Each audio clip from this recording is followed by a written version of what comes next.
What's up guys, in this video I'm gonna show you how to make a curved line on Canva PC. So the first thing that we need to do is to go to Elements tab so we can add a line, and here are search elements. We're gonna search for line and we're gonna add one, and as you can see now our line is straight.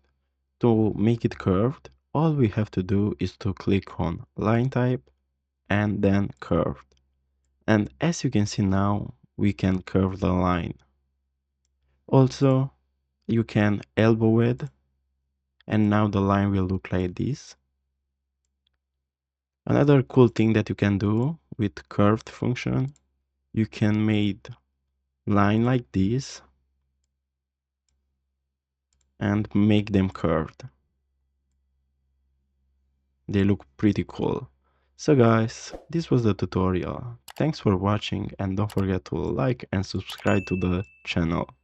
Bye bye.